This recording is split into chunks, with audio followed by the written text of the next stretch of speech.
മലയാള cinema മേഖലയിലെ thrilling കാറ്റഗറിയിലേക്ക് വരുമ്പോൾ court room thriller ചിത്രങ്ങൾക്ക് ആരാധകർ ഏറെയാണ്. മനുഷ്യന്റെ നീതി തേടലും അതിനുള്ള നിയമ പോരാട്ടങ്ങളും ആഴത്തിൽ അവതരിപ്പിക്കുന്ന ഈ സിനിമകൾ പ്രേക്ഷകനെ അതിശയിപ്പിക്കുന്നതിലുമപ്പുറം ചിന്തിപ്പിക്കുകയും ചെയ്യുന്നു. കോർട്ട് റൂം കാറ്റഗറിയിലേക്ക് പുതിയ ഒരു സിനിമ കൂടെ വരാനൊരുങ്ങുന്നു.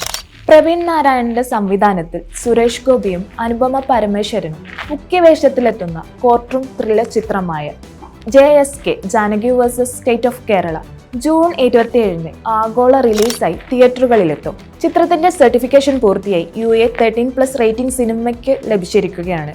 ചിത്രത്തിന് ഒരു കട്ട്സ് പോലും ഇല്ലാതെ മികച്ച അഭിപ്രായമാണ് സെൻസർ ബോർഡ് നൽകിയിരിക്കുന്നത്. കോസോമാസ് എന്റർടൈൻമെന്റ്സിന്റെ കീഴിൽ കാർത്തിക് ക്രിയേഷൻസുമായി സഹകരിച്ച് ഫണീന്ദ്ര കുമാറാണ് JSK നിർമ്മിച്ചിരിക്കുന്നത്. ഒരു വലിയ ഇടവേളയ്ക്ക് ശേഷം അനുപമ പരമേശ്വരന്റെ മലയാള സിനിമയിലേക്കുള്ള തിരിച്ചുവരവാണ് ഈ ചിത്രം. പ്രേമത്തിന് ശേഷം ഏതാനും മലയാള ചിത്രങ്ങൾ ചെയ്തുവെങ്കിലും ഒരു വലിയ ഇടവേളയ്ക്ക് ശേഷമാണ് അതിശക്തമായ ഒരു കഥാപാത്രവുമായി അനുപമ എത്തുന്നത്. സുരേഷ് ഗോപിയുടെ മകൻ മാധവ് അഭിനയിക്കുന്ന ചിത്രം എന്ന പ്രത്യേകതയും JSKയ്ക്കുണ്ട്. ചിത്രത്തിൻ്റെതായ നേരത്തെ പുറത്തിറങ്ങിയിരിക്കുന്ന മോഷൻ പോസ്റ്ററും ടീസറും മികച്ച അഭിപ്രായം നേടിയിരുന്നു.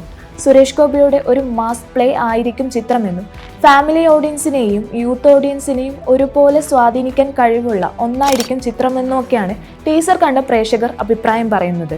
ചിന്താമണി കൊലക്കേസ് കഴിഞ്ഞു വീണ്ടും 19 വർഷങ്ങൾക്ക് ശേഷമാണ് സുരേഷ് ഗോപി വീണ്ടും ഒരു വക്കീൽ വേഷം ചെയ്യുന്നതെന്നാണ് JSK Janaki versus state of കേരളയുടെ പ്രധാന ആകർഷണം. അനുപമ പരമേശ്വരനെ കൂടാതെ ദിവ്യ പിള്ള, ശ്രുതി രാമചന്ദ്രൻ എന്നിവരും ചിത്രത്തിൽ നായിക കഥാപാത്രങ്ങളെ അവതരിപ്പിക്കുന്നു. അസ്കർ അലി, മാധവ്, സുരേഷ് ഗോപി, ബൈജു സന്തോഷ് എന്നിവരാണ് മറ്റു താരങ്ങൾ.